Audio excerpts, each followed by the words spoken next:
جب حضور ان کے پاس جاتے شام میں حال پوچھنے کے لیے، باری ہوتی حضرت عائشہ کی، نبی پاک جب نکلتے نماز پڑھ کے تو ساری ازواج کے حجرے سے گزر کے جس کے پاس رات رکنا ہوتا تھا وہاں چلے جاتے تھے. اب جس کے پاس رات رکنا ہوتا تھا وہ آنکھیں بچھا کے بیٹھی ہوتی تھی کہ حضور آئیں گے، زیادہ ٹائم دے میں زیادہ صحبت سے فائدہ اٹھاؤں.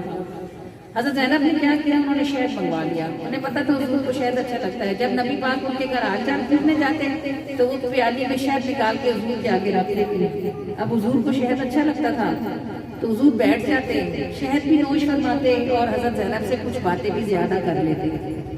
اب جب ان کی باری کا دن ہوتا حضرت عائشہ کی باری کا تو ان کو بڑا غصہ آتا کہ میرا دن ہے، میرا ٹائم ہے اور زینب کے پاس زیادہ کیوں رک گئے. بیویاں بھلے نبی کی ہوں، سوکنے تو سوکنے ہی ہوتی ہے نا، ایک دوسرے کو سہتی تو نہیں ہے. اب جب حضرت عائشہ بھی بڑی سمجھدار کی بیٹی جو بکر کی تھی، نبی پاک حضرت زینب کے گھر سے آئے نا تو حضرت عائشہ نے کہا یا رسول اللہ مجھے آپ کے منہ سے مغافیر کی بو آتی ہے. یہ مغافیر جو ہے وہ ایک طرح کی بوٹی ہوتی ہے، اگر اس کا شہد بنے تو اس میں سے ایک اسمیل آتی ہے. انہوں نے کہا مجھے مغافیر کی بو آتی ہے آپ کے منہ سے یا رسول اللہ. حضور علیہ الصلوۃ والسلام بدبو سے سخت نفرت فرماتے تھے. تو آپ نے پھر بتایا کہ میں تو وہاں وہ شہد کھاتا ہوں. پھر نبی پاک نے قسم کھا لی کہ اس کے بعد میں شہد نہیں کھاؤں گا. اللہ نے قرآن میں آنے اتاری کہ اے محبوب آپ ان عورتوں کی وجہ سے ایک حلال چیز کو اپنے لیے حرام نہ کریں. شہد حلال ہے، آپ اس کا استعمال ضرور فرمائیں. اب اگر کوئی اور بات ہوتا تو حضرت زینب کو بھی ڈانٹ پڑتی اور حضرت عائشہ کو بھی پڑتی. ان دونوں کی وجہ سے اللہ نے حضور علیہ الصلوۃ والسلام کو اس کام سے یعنی اس پر آیت اتاری. جو حضرت زینب کر رہی تھی وہ بھی حضور کی محبت میں کر رہی تھی اور جو حضرت عائشہ نے کیا وہ بھی حضور کی محبت میں کیا. حضرت زینب چاہتی تھی میرے پاس تھوڑی دیر زیادہ بیٹھ جائیں اور حضرت عائشہ کہتی تھی میری باری کا دن ہے تو وہاں کیوں بیٹھے، میرے پاس آئے. اگر نبی پاک اس وقت حضرت زینب کو ڈانٹ دیتے کہ تم نے مجھے روکنے کے لیے یہ ہیلا کیا ہوا تھا، کیوں کیا تھا، یا حضرت عائشہ سے کہہ دیتے کہ مغافیر کی بو نہیں آ رہی تھی، تم نے کیوں کہا کہ مغافیر کی بو آتی ہے. دونوں صورتوں میں یا ان بیوی صاحبہ کو ڈانٹ پڑتی ہے، ان کو ڈانٹ پڑتی ہے، بیوی کو ڈانٹنا سنت ہو جاتا ہے. نبی کریم نے دونوں طرف سے خاموشی اختیار فرمائی. جب فتوحات ہونے لگی، سامان زیادہ آنے لگا تو ساری بیویوں نے کہا یا رسول اللہ اب تو اللہ نے آپ کو فراخی دی ہے، اب آپ ہمیں تھوڑا سا راشن زیادہ ڈلوا دیا کریں. اللہ کے محبوب صلی اللہ علیہ وآلہ وسلم نے نہ تو بیوی صاحبہ کو کچھ کہا، نہ جنہوں نے بولا تھا، نہ جنہوں نے سفارش کی تھی، بلکہ آپ اپنے گھر سے مسجد میں تشریف لے آئے. آپ فرمایا کہ پورا مہینہ گھر نہیں جاؤں گا. اللہ نے ہمیں فراخی اس لیے تھوڑی دی ہے کہ ہم دنیا کا سامان اٹھائیں. دنیا بس ہمارے لیے اتنی ہے جتنی ہم اس کو برتیں گے. پورا ایک مہینہ نبی کریم صلی اللہ علیہ وآلہ وسلم مسجد کے حجرے میں تشریف رکھتے رہے، گھر تشریف نہیں لے کے گئے. اس کو واقع اعلیٰ بولتے ہیں. پھر جب گھر تشریف لے گئے تو جیسے پاؤں رکھا تو حضرت عائشہ نے کہا کہ اللہ کے رسول آپ نے تو مہینے کی قسم کھائی تھی، آج 29 تاریخ ہے. کوئی اور مرد ہوتا تو کیا کرتا، کہتا اچھا ابھی تیرا دل نہیں بھرا، میں پورا مہینہ باہر رہ گیا ہوں، ابھی اندر پاؤں رکھا ہے تو مجھے ایسے کہتی ہے. حضور مسکرائے. ایک مہینے بعد خفگی کے بعد باہر آ رہے ہیں. ایک مہینے کے بعد بیوی صاحبہ نے سوال اس لیے پوچھا کہ وہ وجہ جاننا چاہتی تھی، علم کی پیاس کی ان کو. تو نبی کریم مسکرائے اور فرمایا عائشہ چاند 29 کا بھی ہوتا ہے. اس وقت بھی اگر حضرت عائشہ کو ایک دفعہ بھی جھڑک پڑ جاتی ہے، سوچو پھر آپ کو اور میرا کیا حال ہوتا. اٹھتے بیٹھتے ہمیں گندی کڑوی باتیں سننے کو ملتی، اور اگر ہم روتے یا شکایت کرتے تو ہمیں یہ بھی سننے کو ملتا کہ یہ سنتے رسول ہے. کبھی آپ نے سوچا ہمارے اوپر حضور کے کتنے احسان ہیں. نبی پاک صلی اللہ علیہ وآلہ وسلم نے فرمایا جنت ہے تو آسمانوں کے اوپر، لیکن اے عورتوں، اے ماؤں، میں نے تمہاری پاؤں کے نیچے لا کے رکھ دی ہوئی، تمہارے قدموں کے نیچے لا کے جنت رکھ دی ہوئی ہے. اور آدمیوں کو کہا کہ یہ جو تم بیٹیوں کے پیدا ہونے پہ نام کیوں چڑھاتے ہو نا اور بغیر وجہ کی بیویوں کو طلاق دے دیتے ہو، ان کا قصور نہیں ہوتا، تمہارا قصور ہوتا ہے. سن لو، جس کی 3 بیٹیاں ہوئی اس نے ان کی اچھی پرورش کی، ان کو اچھا ٹھکانہ دیا، یعنی ان کی اچھی جگہ شادیاں کری. فرمایا میں اور وہ جنت میں ایسے ہوں گے ابھی صحابہ کا یعنی وہ عرب کے لوگ جو بیٹیاں پیدا ہونے پر جن کے چہرے کالے ہو جاتے تھے، اب وہ تڑپنے لگے. جن کی 2 بیٹیاں تھیں وہ پریشان ہو گئے. انہوں نے کہا یا رسول اللہ ہماری تو 3 آئی نہیں، ہمارا کیا ہوگا؟ جن کی 1 تھی وہ تو کھڑے ہو گئے. انہوں نے کہا اللہ کے رسول 3 بیٹیوں میں اگر آپ کے ساتھ جنت میں جانا، میری تو 1 ہی ہے. اب آپ سوچو جن بیٹیوں کو وہ پھینک آتے تھے، دبا دیتے تھے، زندہ مار کے دفن کر دیتے تھے، اب انہی بیٹیوں میں پریشان ہو رہے ہیں کہ بھائی 3 ہوں گی تو ہم حضور کے ساتھ جنت میں چلے جائیں گے. لوگ پوچھتے ہیں میلاد کس کو منانا چاہیے؟ میلاد مجھے اور آپ کو منانا چاہیے. میلاد ہم عورتوں کو منانا چاہیے. عزت کی جو چادر ہمیں ہمارے آقا نے ڈالی ہے ان سے پہلے کبھی کسی نے نہیں ڈالی تھی. اور جو تاج حضور نے ہمیں لگائے ہیں نا، حضور سے پہلے کبھی کسی نے نہیں لگائے گئے. انہوں نے ہمیں رکھ دیا، ورنہ ہمیں تو کوئی نہ رکھتا تھا، کوئی جگہ نہ دیتا تھا. تو کتنا شکر اس بات پہ بجا لائیں کہ ہم جیسی گندیوں مندیوں نکمیوں نکاریوں کو جو سارا دن ساری زندگی خدمت ہی کرتی رہتی ہیں. پہلے ماں باپ کی خدمت کرتی ہیں، پھر بھائی بھائیوں کی خدمت کرتی ہیں، پھر شوہروں کی کرتی ہیں، پھر بچوں کی کرتی ہیں، پھر ان کے بچوں کی کرتی ہیں. ساری عمر کام خدمت میں گزار کے جگہ کوئی نہیں بنتی. آپ کریم صلی اللہ علیہ وآلہ وسلم نے فرمایا جو کوئی 3 بیٹیوں کی پرورش کرے اور ان کا حق ادا کرے، میں اسے اپنے ساتھ جنت میں لے جاؤں گا. اللہ کریم کا جتنا میں اور آپ جتنا شکر ادا کریں، اور شکر ادا کرنے کا طریقہ کیا ہے؟ زبان سے نہیں، اللہ تیرا شکر ایسے نہیں. حضور کا شکر یہ ہے کہ آپ حضور پر درود پڑھیں. جیسے انہوں نے آپ کا خیال کیا اور آپ کی آنکھیں ٹھنڈی کی، ایسے آپ بھی ان کی آنکھیں ٹھنڈی کریں. ان کا حق ہے آپ کے اوپر. آپ چھوٹی ہیں یا آپ بڑی ہیں، آپ پڑھی لکھی ہیں یا آپ ان پڑھ ہیں. ایک لمحے کو سوچیں اگر حضور نے اپنی کسی بیوی کو کبھی 1 تھپڑ مارا ہوتا تو بچیوں کو، عورتوں کو، بیویوں کو تھپڑ مارنا سنت رسول ہوتی. تو صبح شام دن رات یہی چل رہا ہوتا. غلطی ہوتی یا نہ ہوتی تھپڑ پڑتے رہتے. بھائی بھی مارتا، باپ بھی مارتا، شوہر بھی مارتا، کہتے نبی نے مارا تھا. حضور نے آپ کو کہاں سے بچایا. تو اس کا اتنا شکر تو بنتا ہے کہ آپ دن میں 8-10 تسبیحاں درود پاک پڑھو اور رو کے کہو کہ یا رسول اللہ جو عزت آپ نے مجھے دنیا میں دی ہے وہ مجھے آخرت میں بھی دینا، اور جیسے آپ نے مجھے دنیا میں تاج لگایا ہے ایسے مجھے آخرت میں بھی تاج نصیب فرمانا.